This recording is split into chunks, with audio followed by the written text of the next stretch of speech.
cả các bạn đã trở lại với kênh YouTube của mình nha. Mình đi ẩm thực và cuộc sống Mỹ. Hôm nay thì mình sẽ làm món bánh bò nướng hương vị lá dứa nha các bạn, để chia sẻ cùng với các bạn ha. Thì để làm món bánh bò nướng hương vị lá dứa này thì nguyên liệu cũng rất là đơn giản nha các bạn. Mình chỉ cần là 6 cái trứng ha. 6 cái trứng này là mình để ra khỏi tủ lạnh 30 phút trước khi mình làm bánh nha các bạn. Và đây là 1 cup bột năng nha, 3/4 cup đường cát. Các bạn có thể sử dụng đường thốt nốt thay thế cho đường cát nha. Rửa lon nước cốt dừa.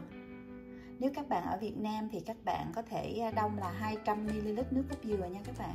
Và đây là bột nổi, 1,5 muỗng cà phê bột nổi ha. Mình xài bột nổi của tiệm Mỹ nha.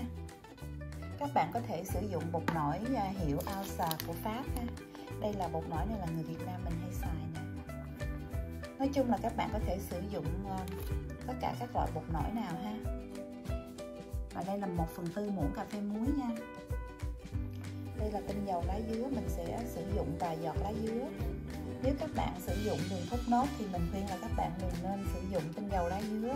Bởi vì mình làm đường thốt nốt thì mình cứ để nguyên thủy của nó như vậy, thì khi mà mình thưởng thức cái miếng bánh bò đó thì mình sẽ có thưởng thức được cái hương vị của mùi đường thốt nốt luôn ha. Bây giờ trước tiên là mình sẽ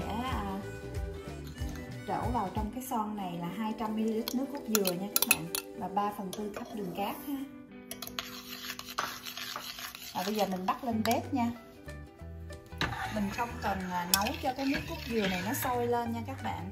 Mình chỉ bắt lên bếp cho có cái hơi nóng đó. Rồi mình quậy như thế này cho cái đường nó tan ra. Đường nó vừa tan ra là đủ rồi ha. Là mình tắt lửa ha. Thì làm như vậy thì nó sẽ nhanh hơn nha.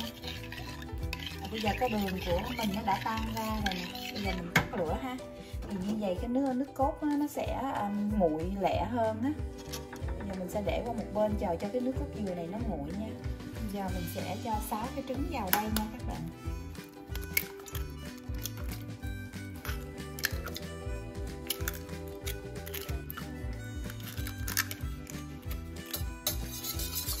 Bây giờ mình sẽ lấy cái đồ đánh trứng nè. Mình sẽ làm cho cái tầng đỏ và tầng trắng nó tan ra, nó hòa quyện với nhau đều hơn nha. Mình không đánh nó nha các bạn, mình không có đánh cho nó nổi bọt nha, mà mình chỉ quậy như thế này thôi. Quậy như thế này cho đến khi nào mà tầng trắng tầng đỏ nó tan đều ra hết ha. Bây giờ tầng trắng và tầng đỏ trứng gà của mình nó đã tan đều ra hết rồi. Bây giờ mình qua bên kia mình mở cái lò nướng lên nha các bạn. Mình sẽ mở lò nướng là bake ha, là 375 độ F nha.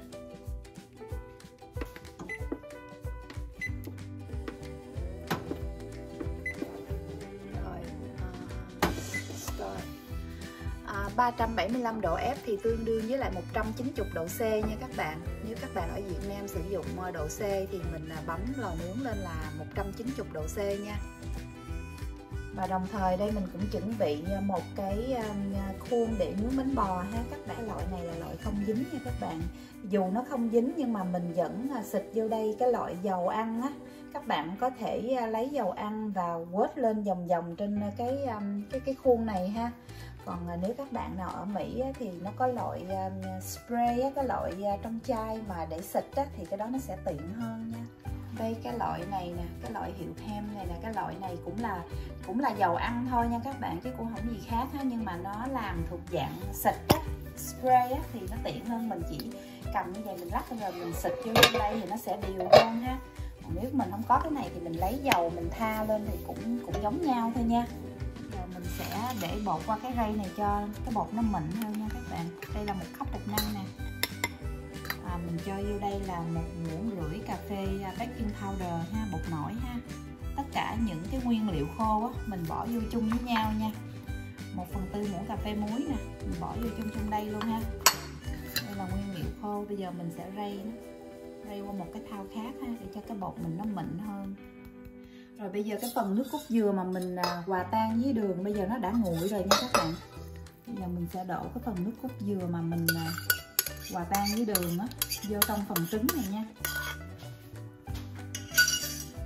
Rồi mình cho vài cái giọt màu xanh vô đây ha. Đây là tinh dầu lá dứa nha các bạn. Các các bạn không muốn màu xanh vô cũng được, mình làm không cũng được, rồi mình bỏ vani lên, mình bỏ vani vô đây á, thì nó cũng thơm mùi vani lắm nha. Còn nếu các bạn làm bằng đường thốt nốt thì mình đừng để lá dứa vô đây, để khi mà cái bánh bò mà mình thưởng thức á, nó có cái hương vị của đường thốt nốt nha. Bây giờ cái hỗn hợp trứng, nước cốt dừa với đường đã hòa quyện trong đây rồi nha các bạn. Bây giờ mình sẽ đổ bột vô từ từ ha.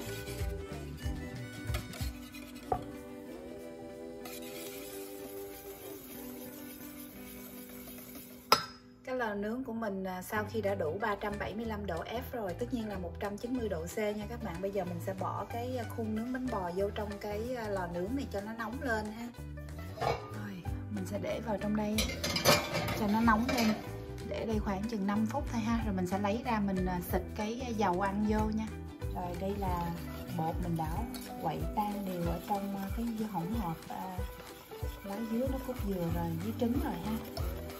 Bây giờ mình sẽ lấy một cái rây, mình chế qua một cái thao khác mà đi qua cái rây nha các bạn. Tại vì trong đây á, nhiều khi mình quậy như vậy á, nó chưa có tan đều á, nó còn hơi có những cái lợn cợn á, thì mình sẽ đưa qua cái rây như thế này, thì sẽ làm cho bột nó mịn hơn nha. Rồi sau 5 phút cái khuôn của mình bây giờ nó đã nóng lên rồi nha các bạn. Bây giờ mình sẽ lấy nó ra để mà mình xịt cái dầu ăn vô đây, hoặc là tha cái dầu ăn vô đây ha. Mình sẽ xịt vô đây nè. Rồi xong mình sẽ để cái rây vô đây nha. Rồi mình chế cái phần bột này nè, mình chế vô trong đây.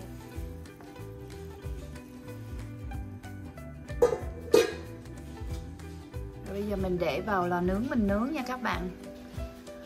Mình sẽ nướng 30 phút cho tới 35 phút nha. Với cái liều lượng như thế này thì mình chỉ nướng 30 tới 35 phút là bánh bò sẽ chín nha các bạn. Tại vì mình đã làm nhiều lần với cái liều lượng này rồi đó.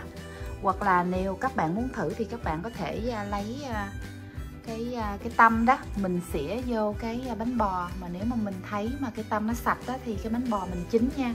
Còn nếu cái tăm mà còn dính bột đó, thì bánh bò mình chưa có chín. Nhưng mà theo kinh nghiệm mình đã làm cái bánh bò này rất là nhiều lần rồi, thì với bao nhiêu liều lượng như thế này là mình chỉ cần 30 phút cho tới 35 phút là bánh bò mình chín hẳn rồi ha.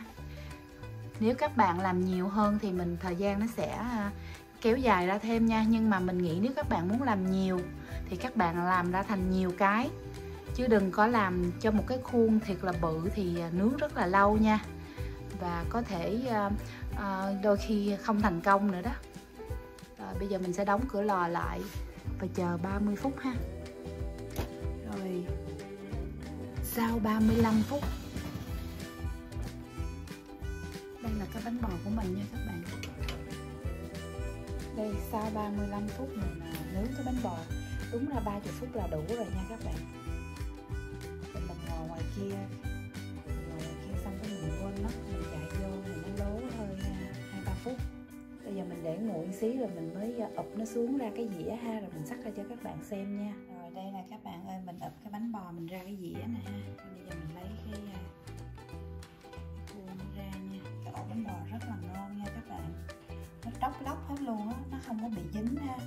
Cái thứ nhất là cái đồ nướng của mình đó là cái loại không dính ha. Cái thứ hai nữa là mình spray cái dầu nó vô, cái dầu ăn nó vô á, thì nó sẽ làm cho cái bánh bò của mình đó dễ lấy ra hơn, rất là ngon nha. Nó vàng đều hết luôn á. Các bạn hãy vào bếp làm bánh bò nướng với mình đi nha, rất là ngon. Làm cũng rất là lẹ nha các bạn, không có lâu. Nguyên liệu thì cũng rất là đơn giản nha. Thể làm cái bánh bò trong vòng 30 phút là để nướng, rồi 30 phút mình quậy bột làm các cái ha. Làm một tí đồng hồ là mình đã có cái bánh bò rồi, nguyên ổ bánh bò rồi nha các bạn. Trong những ngày tiệc thì mình có thể làm cái bánh bò nướng này như thế này, mình có thể làm nhiều ổ như thế này ha. Rồi mình xắt ra từng miếng, mình bày ra dĩa để mà cho khách dùng dessert đó, ăn tráng miệng á, cũng rất là ngon nha. Bây giờ là mình lấy cái dao mình xắt ra cho các bạn xem ha. Rồi để mình xắt ra nha.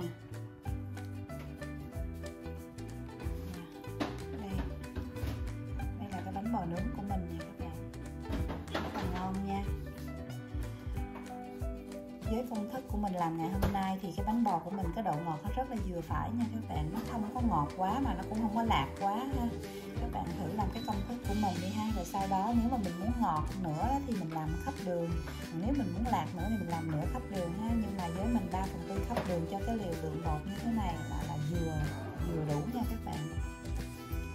Rồi đây là phần bánh bò nướng mình vừa làm xong nha các bạn. Thì bánh bò rất là thơm mùi lá dứa nha, có rễ tre nè và xốp nữa, ăn độ ngọt rất là vừa phải ha. Các bạn thử vào bếp làm cái món bánh bò nướng này cho gia đình mình cùng dùng nha. Nếu các bạn thấy thích cái video của mình ngày hôm nay á, thì tâm sách cho mình một like ha, nhớ đăng ký kênh để có thêm nhiều video kế tiếp ha. Cảm ơn các bạn đã theo dõi cái video ngày hôm nay, và mình sẽ hẹn gặp lại các bạn vào những video kế tiếp. Thank you for watching. Bye now.